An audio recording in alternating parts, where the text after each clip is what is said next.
Hello and welcome to Checking In. I'm Oren Stewart, your studio host. Stay tuned, we'll be right back. Hey! Yeah!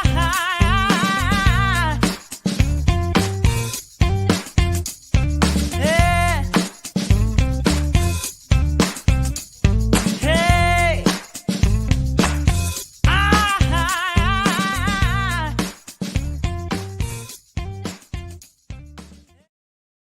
Once again, welcome to Checking In. I'm your studio host, Oren Stewart.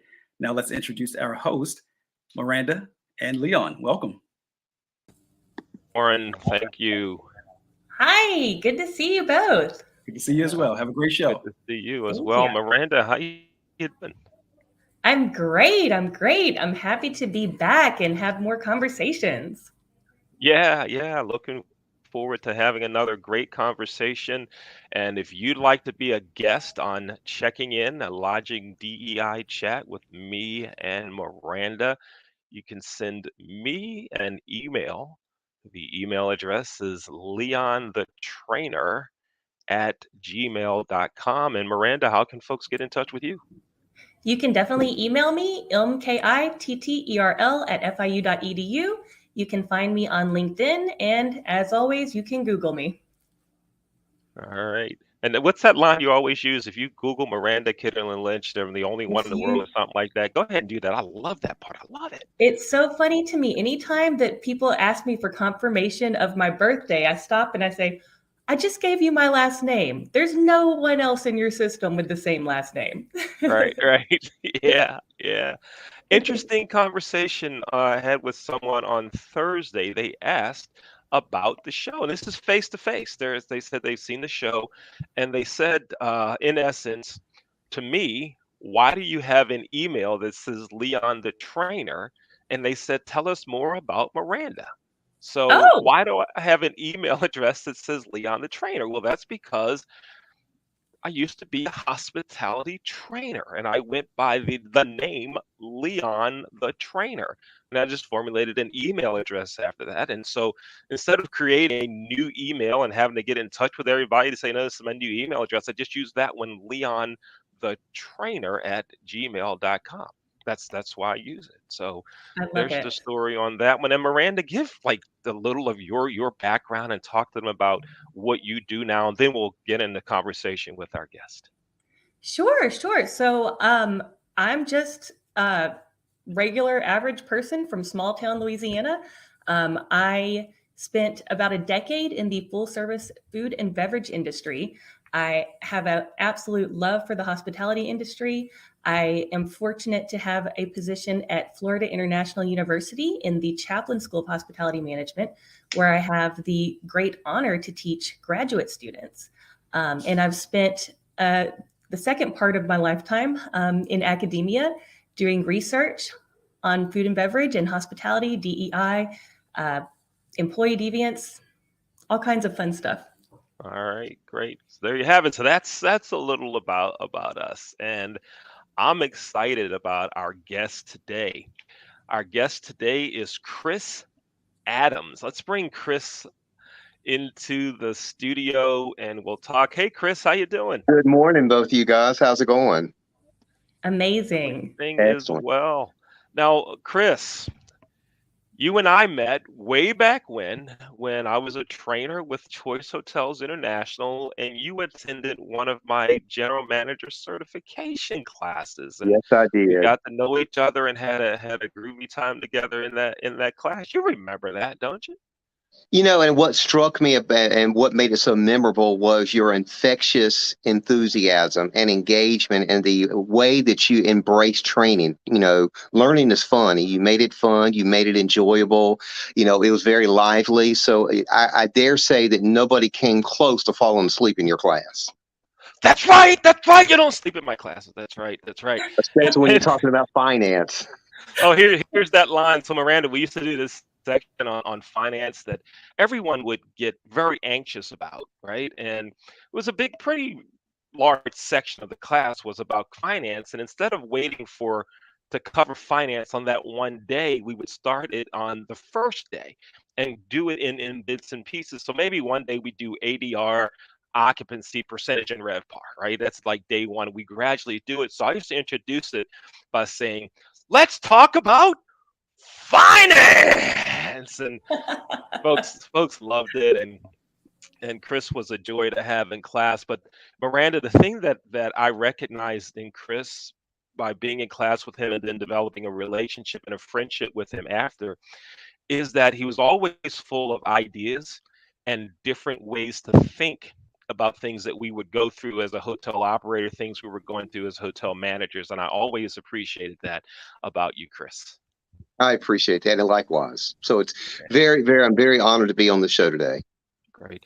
So Chris, give us a little about your background, what you've done, what you're doing now, all those types of things, so our viewers get a taste of who you are, please.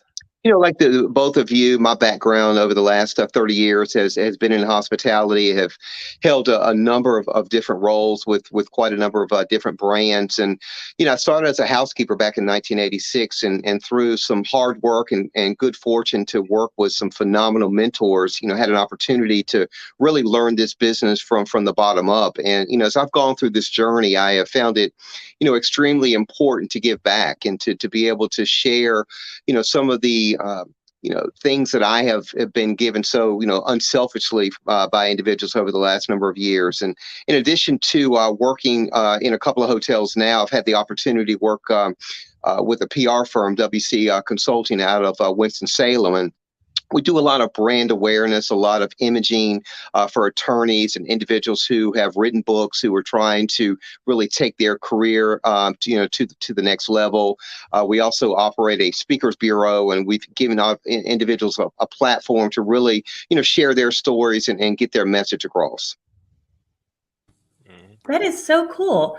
I have so many questions for you, and I'm so excited to have a conversation with you today. But I really have to ask you, how do you identify demographically first?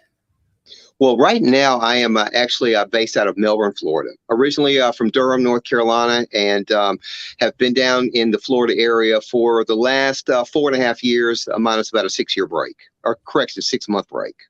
Okay, and do you identify as male? I do, Caucasian? yes.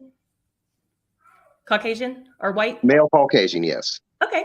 See, I asked because you mentioned that you started in housekeeping, and I've not met many white men in housekeeping. So how was that? How did you get started in that particular area? It's an interesting story now. Back in 1986, my daughter Sierra had just been brought into the world, if you will, and I needed a job. And I can remember in Greensboro, North Carolina, going up and down the street, just putting in applications. And I came about this place, I'll never forget it, called the Skylight Inn.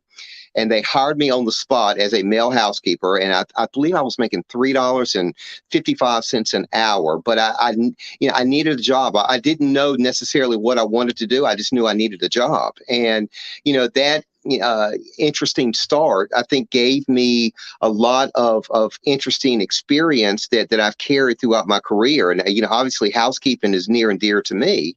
And certainly I can fully appreciate, what, the housekeeping department goes through. And I think that's really channeled my spirit of humbleness in this industry as I've, been able to move into, different positions. That's incredible. Wow. And walking down the street, putting in applications, that's something that I believe many of our listeners will never experience in their lifetime. It's such a different world now. It is. Yeah. So tell me, I tell my students all the time that it's so important to have that foundation. It's not going to be as important to graduate and instantly become a general manager because you're not going to have that foundational level of experience, right? So tell me, what do you feel was the biggest takeaway from being in a housekeeping position, other than the humbleness that is so important for, good leadership?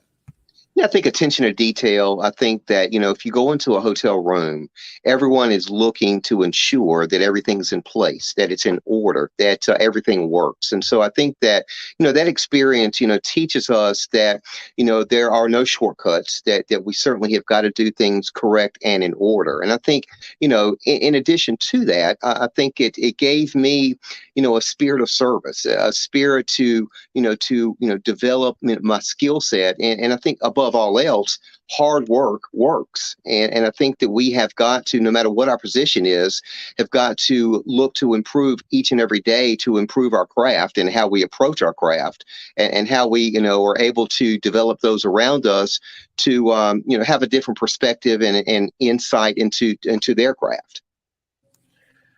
That's Chris, phenomenal. Thank you so much. Chris, one of the things that we've talked about some is the idea of race relations and how many industries have an opportunity to improve that and make some advancements in DEI. We've talked about that some, and I know that when you were a property manager and when you were a regional manager, you did some things or had a different attitude toward diversity and inclusion. Can you talk about that some, and maybe what were some of the reasons that you wanted to be more inclusive as a manager? I found that, in this industry, as other industry, it's not necessarily what you know, it's who you know, and sometimes it's what you look like. And I think that I found that to be very unsettling. I think that, certainly, in my career, I've seen individuals who were bypassed, and there was no apparent reason given, but I think it was understood, and I believe that should give us pause, when the best candidate or the best individuals who have proven themselves time and time again are not given a fair opportunity to better themselves.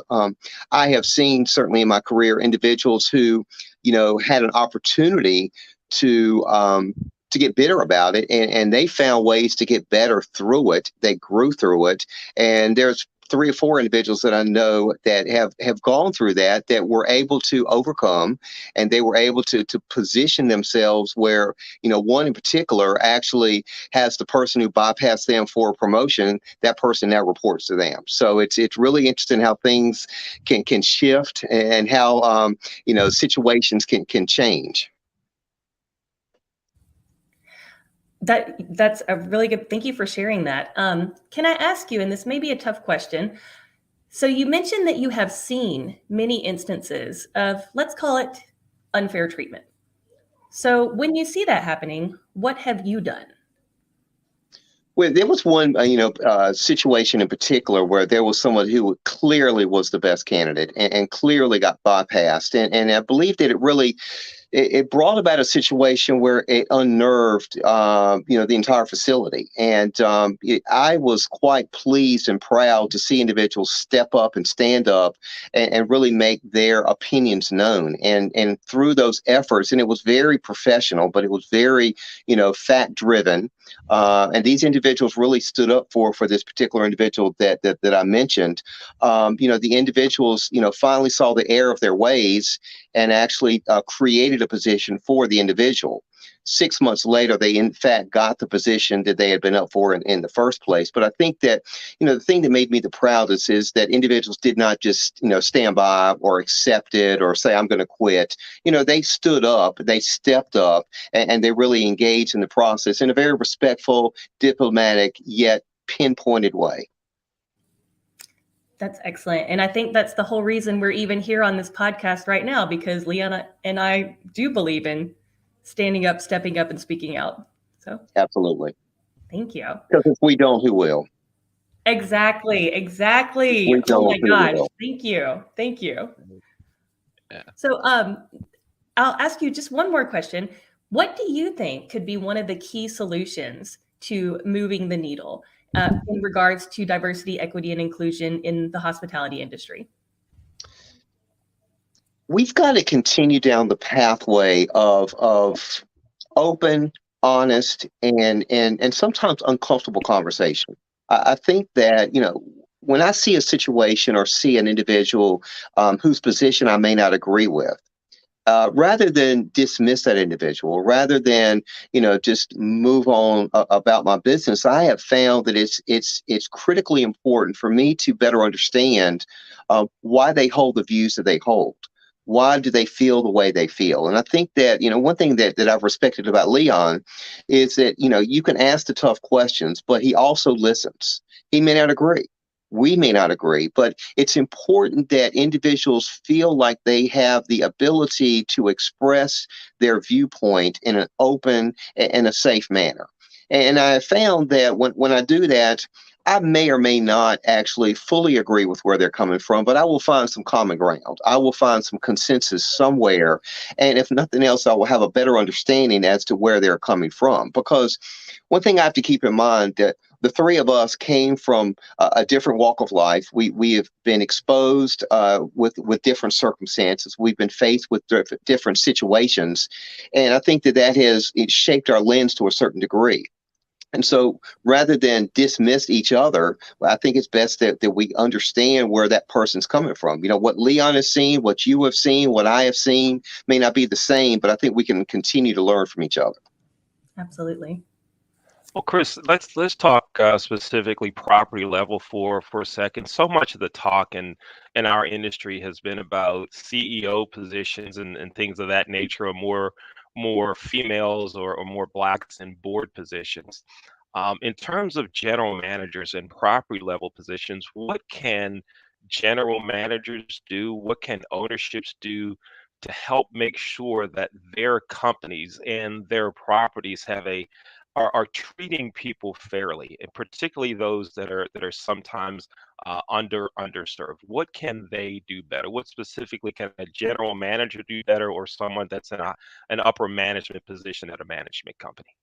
A very good question. I think as general managers, we have a duty and we have a responsibility to do our part to lift individuals up. I don't care, their background, their ethnicity, their level of experience. We have a responsibility to give what's been freely given to us in our careers. And what I have found, when you can stand by somebody, when you can speak up for someone, when you can advocate for someone, essentially what that's doing is creating an experience where individuals will get noticed. And when individuals feel engaged and they feel noticed, they become a lot more productive. They come up with ways to, improve how they do what they do. And I think that really what it comes down to is, if all things are equal, the individuals that are continuing to demonstrate a value add, continue to advocate, continue to be a part of the solution as opposed to the problem, these are the individuals that are in a position to be able to elevate their platform, if you will. And when you have a platform similar to this show here, we have an opportunity to reach individuals that need to be reached, individuals who may not understand that, you're not in this by yourself. There are individuals who will freely provide opportunities, but, sometimes we just have to be willing and humble to ask for help. We need to find a mentor, find someone who's been down the path that we hope to go to. And there are a number that I've seen in my career, who are in a position that I thought I wanted to be at. So, why reinvent the wheel? I actually, reached out to them, and they freely shared, some of their, secrets to success. And really wasn't a secret. It was hard work, focus, and discipline. Yeah, absolutely. I'm a big supporter of finding a mentor and mentoring others. So I'm glad that you mentioned that. And I'm also glad that you mentioned how people really do want to help you. People do want to share their tips for success. People want to share their failures so you can learn from them. So again, if you're listening, if you do not have a mentor, reach out to someone, reach out to me, reach out to Leon, reach out to Chris. And if you don't have a mentee, what are you doing? Go help somebody today. Yes. I saw on LinkedIn that you posted a really cool read talking about knowing why we do what we do, right? And I think you kind of touched upon that when you were mentioning how the three of us here on this platform, if you will, have different lived experiences, and thus we view the world differently based on that. Was there anything, what prompted you to share that? What did you think was cool about that read? A lot of times individuals, I call myself a wannabe writer. And I think a lot of times, individuals kind of sleepwalk through life. And I think that when we get to a purpose in terms of trying to understand why we do what we do, why we have chosen the career, why we have chosen the direction, of our lives, when we have that clarity in terms of why we're doing it, I think it gives us a better, roadmap in terms of where we're actually trying to go.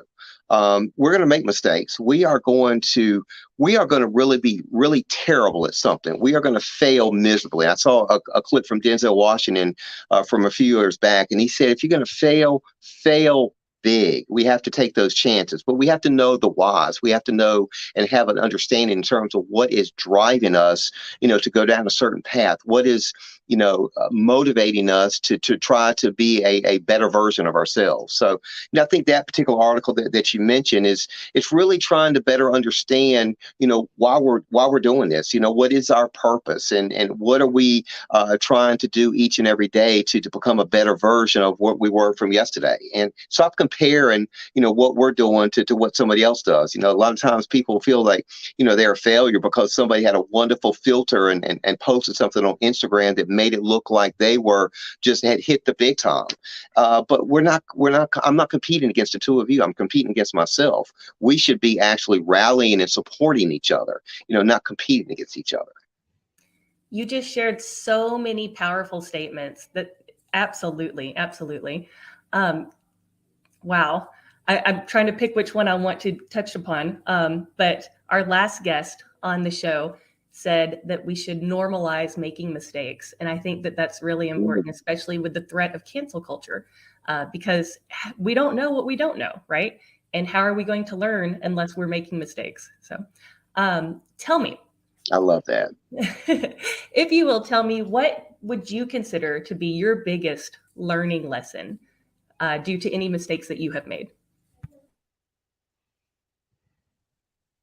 I think one of the lessons that I have learned, we constantly have got to shift. If we do not proactively shift, we will get shifted. One thing I have found in my personal and professional walk is that, we get a nudge sometimes that we need to move in a certain direction. And it may not be, a very distinct nudge, but, it'll be a nudge. And we have an opportunity to move in the direction that we're called to move into. And if we don't, we will get shifted. And I have found that some of the greatest lessons that I have learned have been through adversity, because adversity is going to create a blessing, and it's going to create a lesson. And through the adversity brings about pain, but pain always leaves a gift. And the gift is what we need to learn and what we need to grow through to get to the level that we need to get to. I've learned much more from when I have failed. I have learned much more when I have just really just messed up terribly.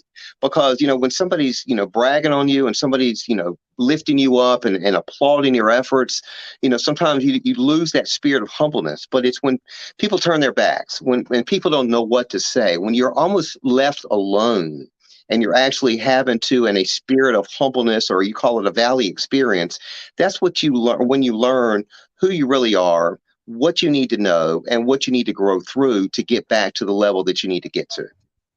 Mhm.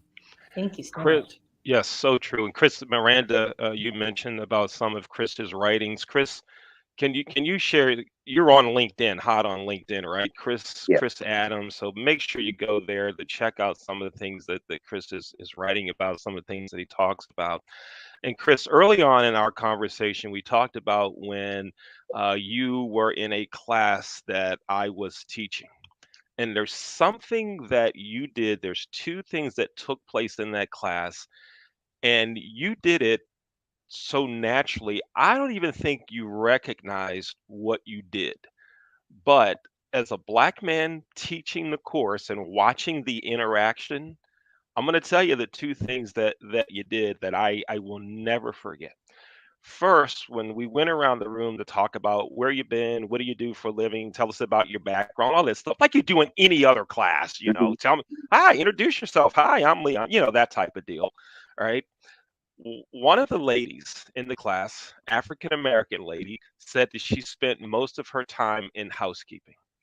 And when we were talking about some housekeeping aspects of the course, and we broke up into groups, you were in the same group as her, and she was talking about some of the secrets of the trade, and you were like this looking at her, right? You were embracing it all. And something else I remember, it relates to that finance part. There was someone that was struggling in finance, and I remember you staying after class to work with them, right? Almost like you were the secondary teacher, right? Working with them. You So inspired me. tell me about those two things, about you willing to learn from this African American lady, and then hours later being able to help someone. Where did that come from in you? What, tell us about how you developed that in you, that mindset. You know, both my parents were educators, and one thing that I learned early in life that we're not on this journey by ourselves. We all have a gift, and I better myself when I'm learning what somebody else is very good at. I think we always have to have a spirit of empathy. We have to have a spirit of engagement. I've mentioned this before, but to learn from others is one of the most valuable tools and gifts that we can actually receive. You know, some of the most successful individuals are some of the most humble individuals because they're constantly trying to find new ways and new techniques. And it's not always the CEO that's going to teach it to you. It could be the individual who is cleaning the office building. It can be the individual who's selling the newspapers, who's behind the line of a cafeteria. Everybody has a story. Everyone wants to be a part of something, and everyone wants to feel like they matter. And I think that if each one of us can create that spirit in one another, that yes, you matter. How cool of a feeling does that leave somebody after we walk out the door? You got two opportunities here when you walk down the hall. You're going to either inspire someone or you're going to irritate someone. And I think that we have to define who we want to be as an individual to be either an inspiration or an irritation. Now, irritation is not always bad because an irritation can be someone who's holding you accountable. But when we inspire one another, that always causes somebody to resonate, to say, you know what, somebody gave it to me, let me pass it on to someone else. So I think going back to your earlier statement, it's what we do to make somebody feel valuable. I love that. I bet your organization has just the best culture. We do. And I must brag, it's 81 Global, and we're based out of Hollywood, Florida. And I've been very, very impressed with, just how they treat everyone, how they respect everyone, and how, quite frankly, it's a two-way street. Now, I've had the opportunity to work with some phenomenal companies who walk the walk or walk the talk. And one of my sayings is, don't talk about it, be about it. And so our words have to be in alignment, our actions have to be in alignment with our words. And if they are, then we're certainly on our pathway to success. Yes, absolutely. Shout out to Hollywood, Florida. I've lived there. I lived there for a long time. Great area. So, yes, it is. Leon, how much time do I have? Time for one more question or two? Yes, go ahead. One more. Yep, we're good. All right. I'm going to ask you my favorite question to ask all of our guests. And that is, if you could go back in time, what would you tell your 20-year-old self? That's an awesome question. Don't be afraid to take risks. Don't be afraid to fail. Continue to get outside of your comfort zone. I think a lot of times, we play it safe, but I would tell my 20-year-old self is, you know what? Two things happen. If you take a chance, you have a 50% opportunity to be successful. If you don't try, you have a 100% opportunity not to succeed. Excellent advice. Thank you so much. Thank you. I like it. Thank you, Chris. And one more time, Miranda, can you join us in this one? Let's talk about finance. Finance. Right. That's it. Every time I call Chris and he sees my name in the call, let's talk about finance. Talk about today, finance. We were talking about all things hospitality related and how it all connects to improving the culture. Leon, we're going to have to do a DEI. show on finance. We're going to have to do a show on finance. Oh man, you're gonna You're gonna make me get the calculator out? Is that what we're doing? Huh? Get it out and start doing some math. There you go. We need to Right take on. a poll on how many people know what you're holding in your hand right now. All right. Let's do that. Let's do that. The producers are talking in my ear right now. They're like, in the show, quit the foolishness. In the show. Okay. In the comments section, if you know what this is, say yes. If you don't know, say no. So when this airs, you can do that, or send Miranda an email, or send me an email, or hit Chris up on LinkedIn. Yes, I know what the calculator is. I know what it Bonus is. points if you know what those blue buttons are for. I love Now I it. got to get the calculator out again. What's the blue? Oh, the blue buttons. Okay. All right. There they are right there, folks. All right. Chris Adams, thanks so much for spending Been a time with me pleasure. and Miranda. Thank you. Been a pleasure and an honor. Thank you both for your time today. Thank Thank you. Let's go back to our studio host, Oren Stewart. Hey, Oren. How are you? I gotta say, those calculators were a must-have on the desk 20 years ago. I miss them. Great show, you all. Thank you so much for joining us for another episode of Checking In. I'm your studio host, Oren Stewart. Please join us again next time.